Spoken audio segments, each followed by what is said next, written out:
Assalamualaikum warahmatullahi wabarakatuh. Oke, apa kabar semuanya? Jumpa lagi dengan saya, tentunya di channel Oza MF yang judulnya di situs YouTube Berkreativitas Tanaman dan Perkebunan. Di kali ini saya ada di kebun karet saya sendiri. Ini hari ini lagi buka plan atau membuat jalur getah supaya untuk memasuki tempat yang ditampung pakai tempurung ataupun yang lainnya. Ini saya lagi tahap berguyur. Jadi jangan lupa subscribe, like, share, dan komen agar kita saling berbagi dan motivasi sesuai dengan inspirasi dan pelajaran yang kita pelajari selama bertahun-tahun ini, dan kita mengumpulkan pendapat-pendapat dari orang-orang yang terdahulu, dari orang tua, untuk menuju suatu masa depan itu lebih baik dan ekonomi yang lebih ringan, terjangkau, dan kita bisa mengakseskan segala kebutuhan hidup dan menganjurkan keluarga, anak untuk dalam bidang pendidikan, menuntut ilmu. Semua itu kita capai dengan apa? Dengan cara bertani. Hasil dari pertanian, hasil yang kita lakukan dalam pekerjaan bertahun-tahun demi untuk mencapai suatu kebahagiaan yang damai. Oke. Di sini ada intisari yang harus saya sampaikan kepada sahabat semuanya. Banyak orang di kalangan sekarang ini, pohon karet yang masih utuh, yang masih bagus, itu banyak ditumbang, sahabat. Tapi kalau menurut saya, kalau yang masih bagus, yang masih belum pernah dibuka, disadap pakai pisau penyadap karet, jangan ditumbang. Kecuali kebun itu hancur disadap sama orang, dikasih obat keras, atau juga kebun itu udah tua. Ada contoh-contohnya, mungkin sahabat udah tahu semua bagaimana yang rusak, yang nggak rusak itu seperti apa, udah tahu. Jadi itu yang bakal untuk digarap. Tapi kalau yang masih mulus, jangan, sahabat. Oke, zaman sekarang musim sawit semua, betul. Kita ambil dari suatu pedoman di masa lampau, waktu di zaman karet itu tenar gitu. Penghasil karet terbesar di seluruh dunia itu Indonesia, yang terutama di Sumatera gitu. Itu kebun karet yang terluas. Jadi ketika ada kebijakan dari orang lain, dari negara lain, tentu harga tidak sesuai dengan apa yang diharapkan, akhirnya turun. Ini sekian banyak ribuan hektar kebun karet yang tidak disadap, ya ada sebagian, paling nggak tinggal lagi 10% lagi di seluruh Sumatera ini yang kebun karetnya disadap. Sebab karena keterbiasaan orang itu masing-masing, ada yang biasa nyadap, ada yang lengkap lah gitu. Jadi akhirnya turun. Jadi ekonomi kita susah karena kita mengandalkan suatu tanaman dalam suatu perkebunan kita bertani di masa dulu. Kita belum tahu berkembang ke depannya seperti apa gitu. Jadi sekarang zaman sawit, jangan Anda gunakan sawit semua. Setidaknya tanaman itu kalian harus punya. Kopi, kulit manis, pohon kulit manis, pinang, sawit, karet, ataupun yang lainnya, hasil baku tanaman Indonesia itu kalian harus punya gitu. Tapi kalau kalian nggak punya lahan, nggak punya tempat, seperti pohon karet yang belakang saya ini baru saya tebaskan jalurnya dulu untuk bisa nyadapnya gitu, bisa lewat gitu. Nanti ini yang seperti yang semak-semak ini, yang kurang terang ini, yang ada daun rumput-rumput itu, nanti saya terbas juga. Semprot ini saya sisipkan. Kalau tanaman karet itu pohonnya pohon akar tunggal, saya menggunakan kulit manis ataupun kopi. Saya sisipkan di sekelilingnya itu dengan menggunakan barisan atau jejeran gitu, karena itu tidak berpengaruh kepada kebun karet. Jadi kalau pinang itu jangan ditanam di dalam kebun karet, itu harus ditanam di dalam kebun sawit, karena dia akar sabut sama akar serabut itu tidak berpengaruh. Tapi kalau sawit ke batang karet itu pengaruh, dampaknya kepada sawit. Kalau pinang dampaknya kepada pinang. Tapi kalau tanaman sejenis akar tunggal sama akar tunggal itu tidak ada pengaruhnya, karena konsumsi daya makanannya tidak segitu banyak dan tidak juga segitu boros karena terbatas. Oke. Itu sahabat, ini kebun orang mungkin pada udah hancur. Sekelilingan sini ini yang di dalam semak-semak ini udah hancur, tapi ada sebagian yang bagus. Ini bakalan di depan saya ini sahabat, ini bahkan kemarin orang yang punya, yang lahannya dibeli ini, itu bakalan ditembang sama orang yang punya, diganti tanaman sawit gitu. Tapi saya tidak menggantikannya, saya menyisipkan tanaman lain dengan kebun karet yang cocoknya apa gitu, kecuali tidak ada penampung karet gitu atau toke karet, oke lah kita tumbang semuanya. Tapi selagi karet masih bisa dijual, toke karet masih menerima, pabrik karet masih ada, tetap utamakan dan budidayakan hasil tanaman orang terdahulu. Karet, tanamkan karet gitu. Jangan Anda ibarat minder sama orang yang punya sawit, jangan minder gitu. Kita hidup sama hidup, kita perlu apa yang kita butuhkan, kita ingin apa yang kita punya, kita buat. Itu saran dari saya sahabat, buat bapak-bapak, ibu-ibu, abang-abang, maaf dalam perkataan saya ini mungkin kurang menghormati, tapi saya selaku moderator atau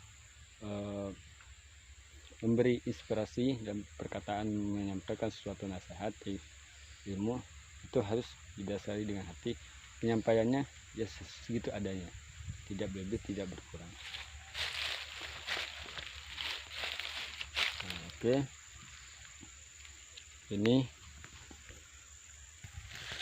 Ini pisaunya sahabat, ini pisau penyedap karet seperti ini. Ini pisau penyedap karet, ini parang ini untuk ngerbas. Sahabat boleh lihat, ini yang sudah saya terbaskan seperti lorong.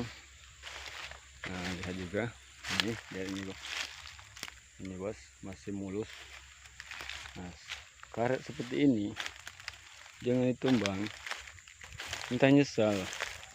Kini boleh sawit naik, nanti ada suatu saat karet bisa menstabili harga sawit ada, tapi belum waktunya. Namanya kita hidup itu diberi usaha, diberi cobaan, diberi hambatan dan rintangan. Asal kita bersyukur dan sabar, tentu rezeki itu akan datang dengan usaha kita dan jerih payah kita. Ini sahabat boleh lihat.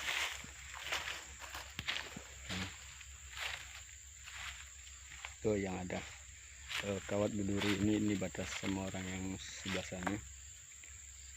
Ini baru saya buka kemarin, tapi temburungnya belum ada, saya pasang sebagian.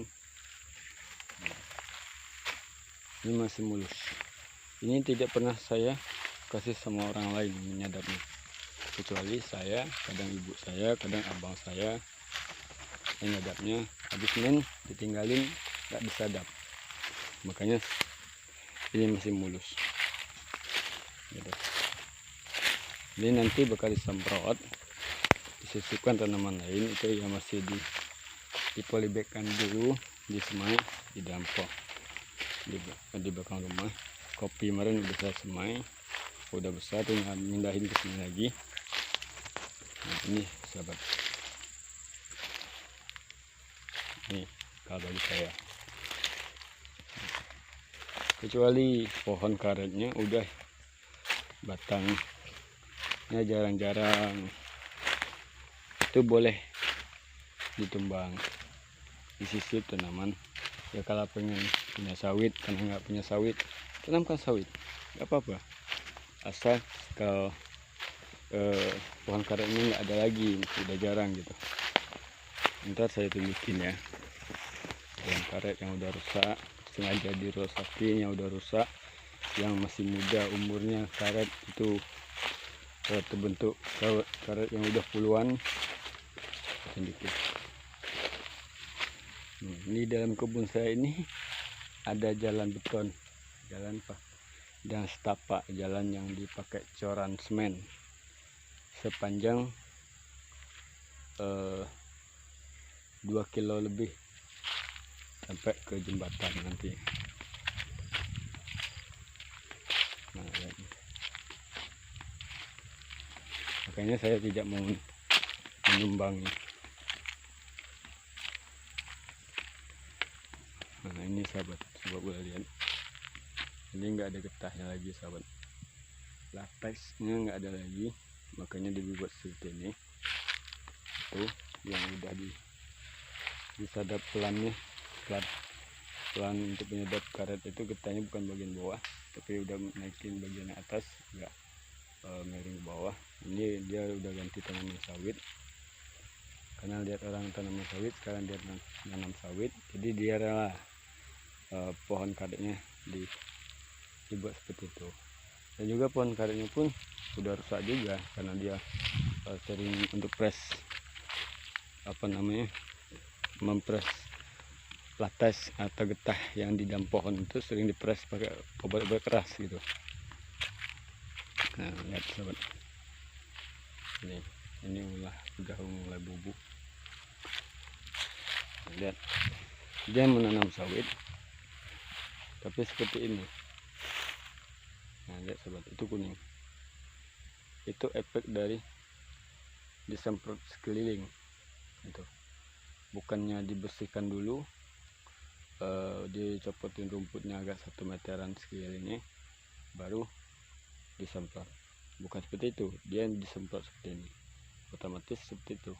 Lihat, hijau pepanya bukan hijau hitam gitu, hijaunya hijau agak kuning-kuningan gitu. Coba boleh lihat, gitu. Lihat, pepanya pun nggak dicopot, kayak mana dia mau kembang sahabat gitu. Nah, gitu. Jadi dalam teori yang pernah saya buat itu adalah contoh dan motivasi yang benar untuk sahabat semua agar tidak gagal dalam berkebun sawit gitu, dari usia tanam, usia kecil sampai dia besar. Nah, kalau kebun karet seperti barusan, oke lah, walaupun sengaja nggak sengaja, walaupun kemanapun mau tumbang silakan. Tapi kalau bentuk yang punya saya ini, ya jangan sayang, rugi loh gitu. Yang kita cari itu sambil kita mencari pekerjaan yang lain gitu, kita mencari rezeki yang lain.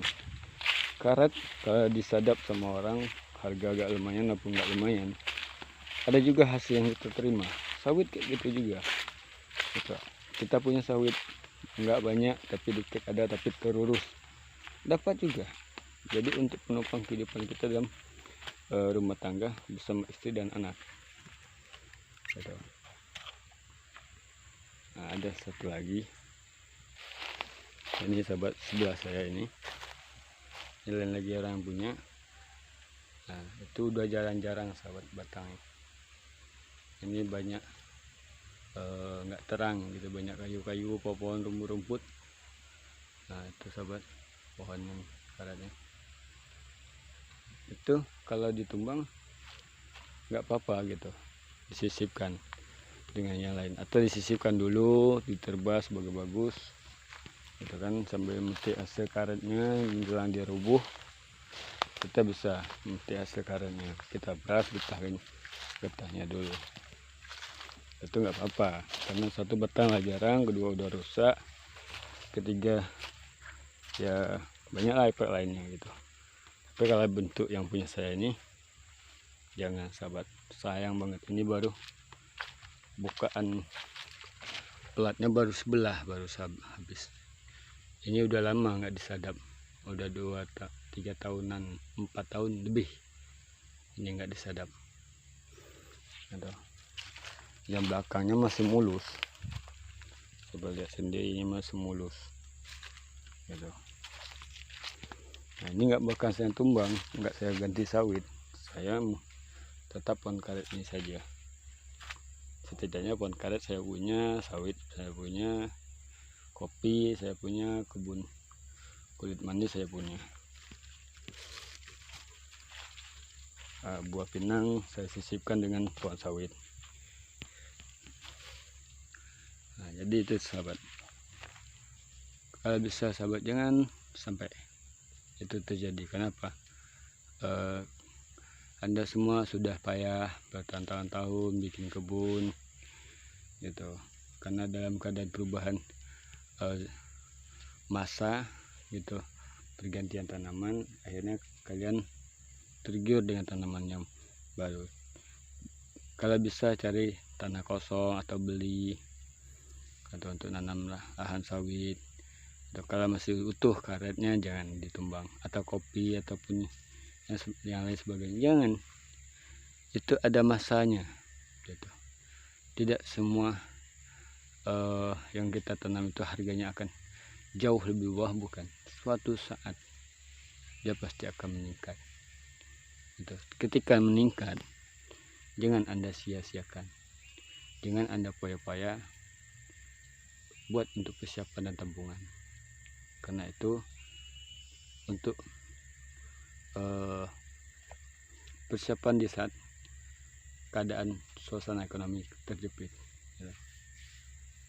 Oke, jadi hanya itu yang dapat saya sampaikan. Lebih dan kurang saya mohon maaf. Saya akhiri. Wassalamualaikum warahmatullahi wabarakatuh.